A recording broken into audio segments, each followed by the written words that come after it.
There is a single syllable, a single sound that holds the secret to your existence and to the existence of this entire universe. That sound is Om. This holds the secret to life, death, and creation, to past, present, and future. Om is not just a chant or it is not just a symbol you see in temples.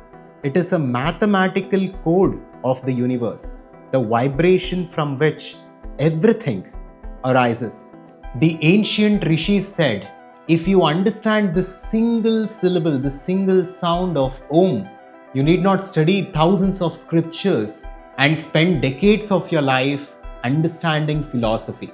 Within this one sound lies the essence of all the Upanishads, Vedas, and Bhagavad Gita itself. So today we will just explore this single syllable, Om. And by doing so, we will understand everything there is to understand about life, about this universe, about our potential and the existence itself. And to do this, we will be referring to the Mandukya Upanishad. And let us begin with the first verse of this ancient Mandukya Upanishad. It says, Hari Om. Om ityetad aksharam idam sarvam tasyopa vyakhyayanam bhutam bhavad bhavishyaditi sarvam omkara eva yachanyat trikala tadapyo omkara eva.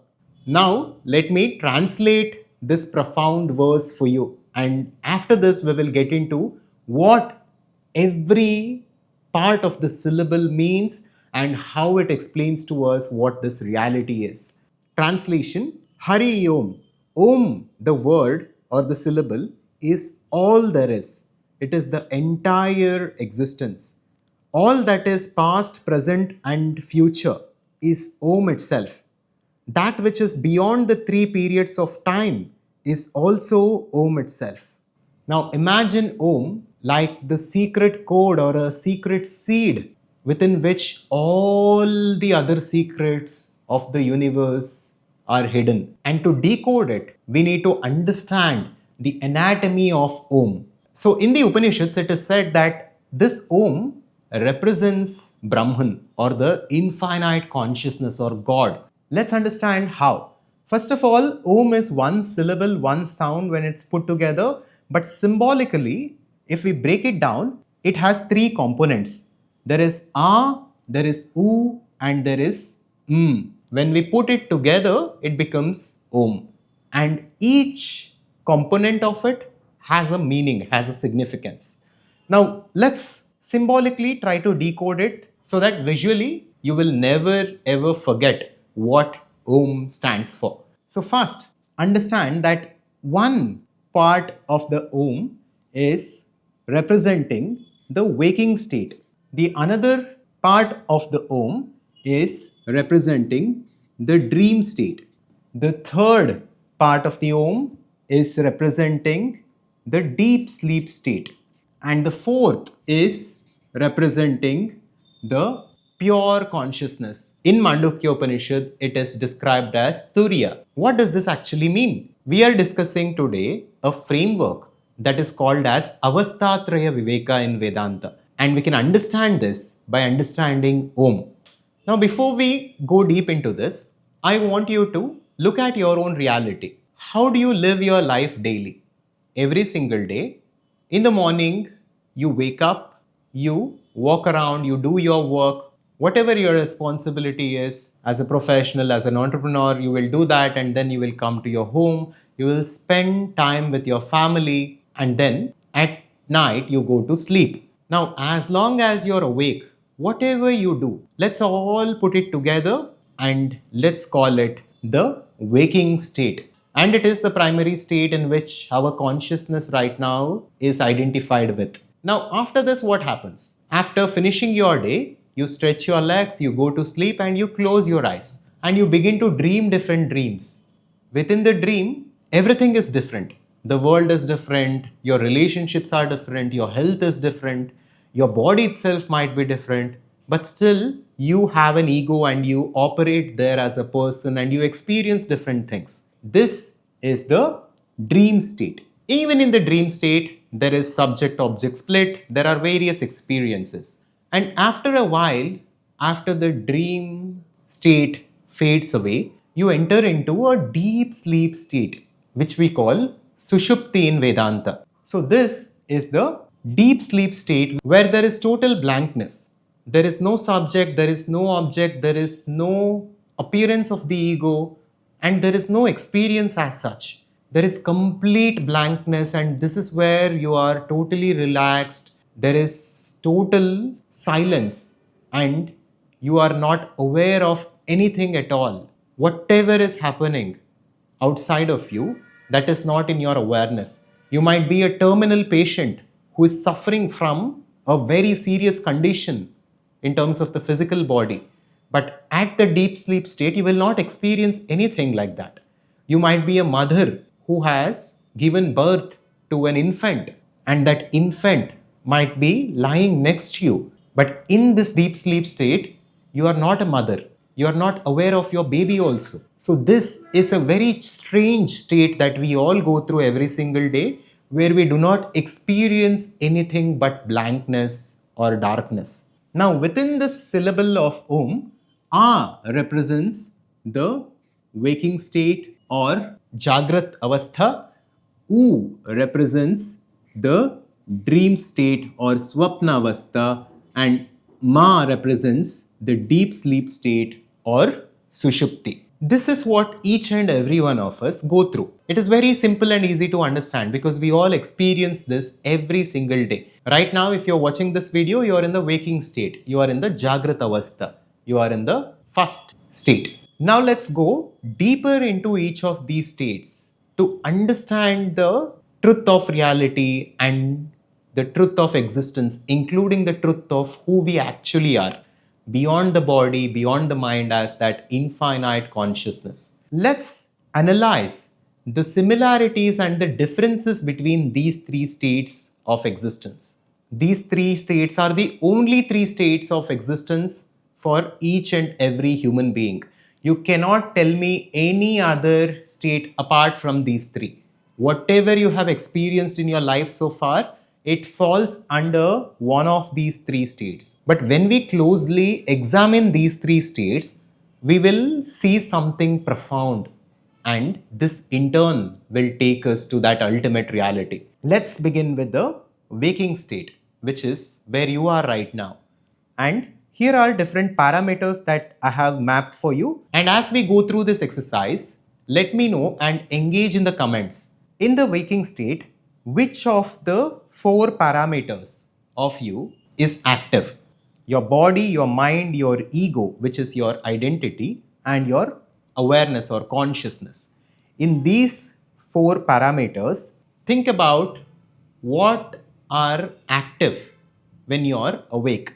Let's look at it one by one. Your body is awake because right now in the waking state, I'm able to move my body. I have a control over my body and my body is active. So I can put a tick here to indicate that my body is active during the waking state.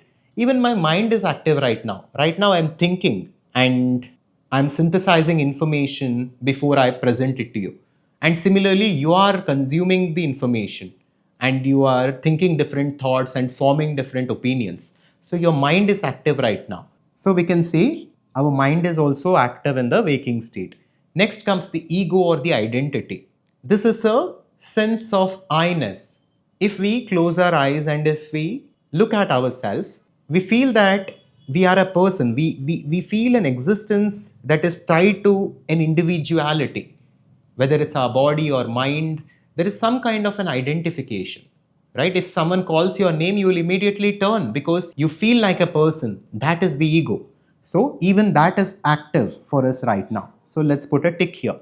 And then consciousness. Of course, we are aware, we are conscious, right? Without consciousness, I will not be able to speak anything and you will not be able to listen to anything. The very act of my speaking and the very act of your listening indicates and points to consciousness. So consciousness has to be there in the waking state. So let's put a tick here. So in the waking state, the body is active, the mind is active, the ego is active, and the consciousness is active. Now let's come to the dream state. Try to imagine what happens when you're asleep, when you're dreaming different dreams. At that state, is your body active? Think about it. Your body is not active there because you are unaware of your body. Within the dream, you are a different person altogether. You are going through a very different experience, maybe. So, the body is not active at the dream state.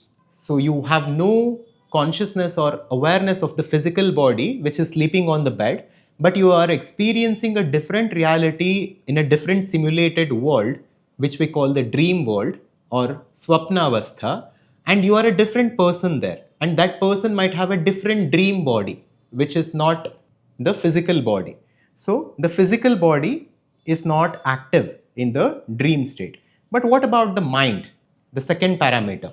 Mind is of course active. Without mind, how can we visualize that dream and experience that dream and go through so many emotions? Even in the dream, let's say if a tiger chases you, you run for your life and you're scared and your emotions are active. So, mind is nothing but your thoughts, emotions, and belief systems. Hence, mind is active in the dream state, right? Simple to understand. And then, is the ego active? Yes, even in the dream state, we experience the dream world as an individual identity. Of course, that ego might be different from this ego, and the nature of thoughts and emotions tied to that ego might be different, but still an individual ego exists even in the dream state, without which the dream experience is not possible. So even the ego exists in the dream state. Now let's think about consciousness. Is there consciousness in your dreams? Of course, yes. Right? Without consciousness, how can there be any experience? So, consciousness also exists in the dream state. Let's come to the deep sleep state or sushupti. Here it gets a little bit tricky, and here we need to go a little deeper and we need to understand the meaning behind terminologies like consciousness. At the deep sleep state, when we are experiencing total blankness or when there is absence of any experience, is the body active? Of course not. It's easy to say. The body is not active. We are not even conscious of the body. We are totally blank. And then, is the mind active? No, even the mind is not active because there are no thoughts and emotions there. So, mind is absent. But is the ego active? Here we need to go a little deeper. Generally, when we are in the waking state or the dream state, ego is dominant and ego is very visible. And it's easy to say that ego is active. But at the deep sleep state, in the Vedantic perspective, it is said that ego goes to its seed state at a causal level. Ego still exists in a very subtle way.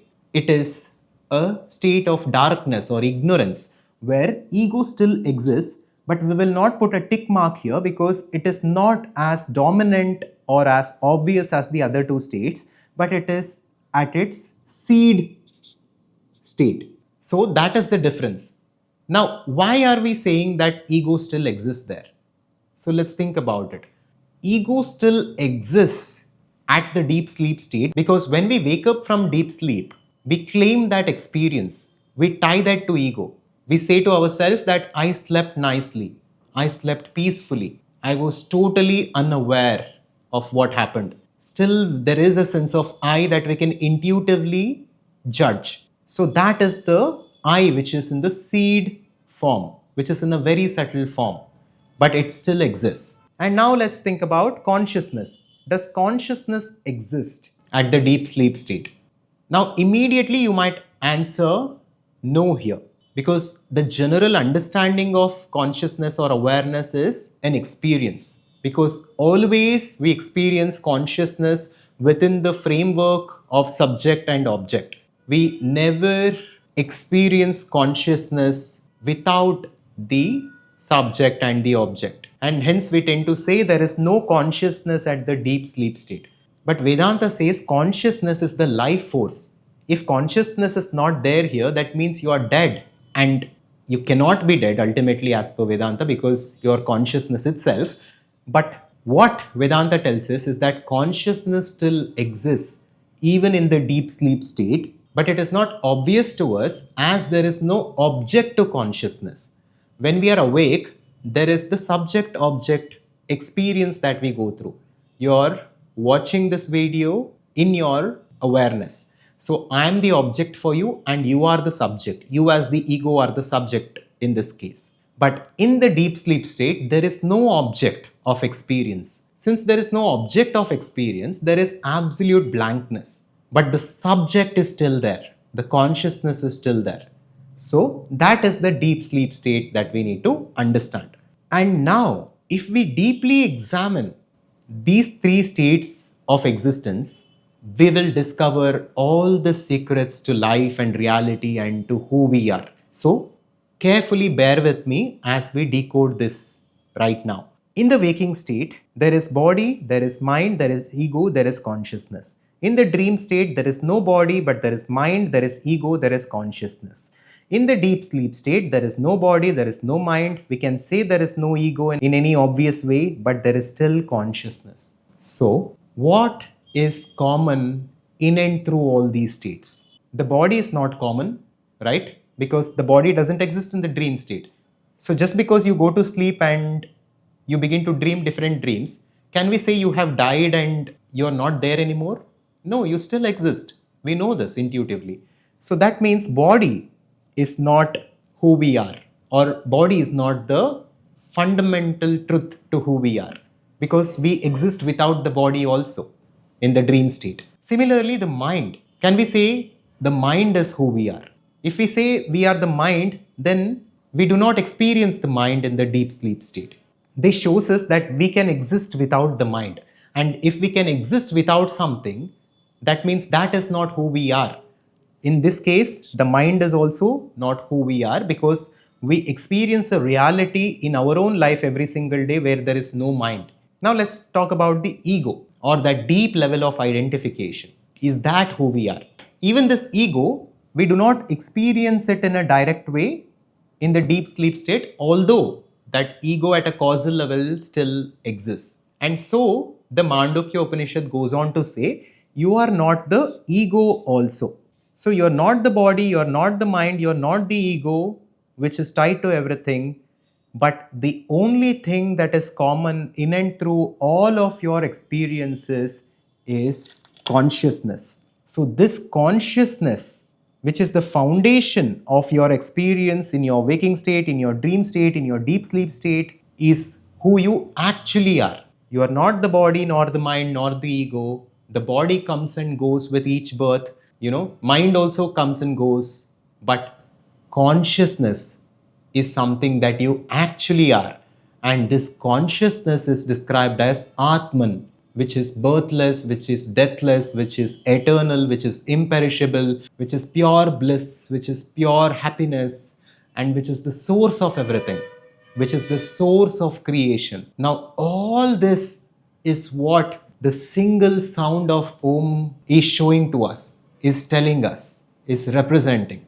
If we understand Om, we understand everything else. There is nothing more to understand, because every single Upanishad, Bhagavad Gita, every scripture of Sanatana Dharma speaks of realization, of liberation, of moksha, which is simply transcending our identifications with the body, mind, ego to realize our essential nature as consciousness itself.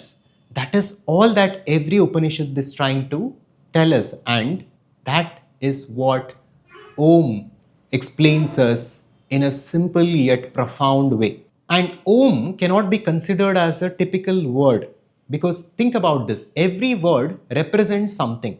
For example, let's consider a word which is a tree. Now, the word tree symbolizes or represents an actual tree. There is a tree which is an object, and the word tree is simply a literary representation of it. But Om, on the other hand, does not represent anything outside of it. Everything that it points to is within it. Therefore, Om is looked at as the primordial sound of creation. It is a sound from which every other sound emerges. It is the source from which the entirety of the universe arises. And from today onwards, this is the practical takeaway for you. Whenever you see Om or whenever you practice chanting Om, do not just do it mechanically. See what it symbolizes and represents as per Mandukya Upanishad and internalize it. When you say just understand that it is the waking state that it denotes. When you say oo, just understand that it is the dream state which it denotes. And when you say ma, understand that it is the deep sleep state which it denotes.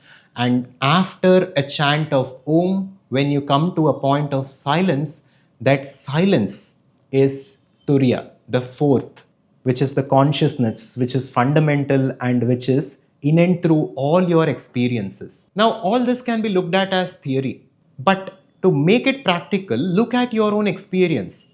In the waking state, you have the body. In the dream state, you do not have the body, but you have the mind. In the deep sleep state, you neither have the body nor you have the mind, but you experience a total blankness. But in and through all these three states, you are always the consciousness. You are that eternal consciousness right here, right now, in your own experiences. This is not theoretical, this is extremely practical, and this is the reality, this is the truth. If we can just see that and if we can just identify to that aspect of who we are by letting go of who we are not as body and mind, that is when we can experience absolute fulfillment and bliss and that infinite aspect of ourselves. That is the goal for us through Vedanta. And to make this happen in your life, begin chanting Om every single day, at least for 7 times a day. You can just sit with your legs crossed, with your spine erect, with your head turned straight, and just chant Om like this.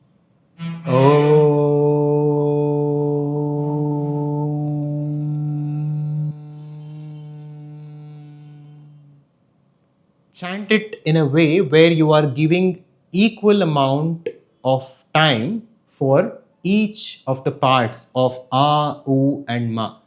And don't just mechanically do it, but internalize whatever we have covered so far.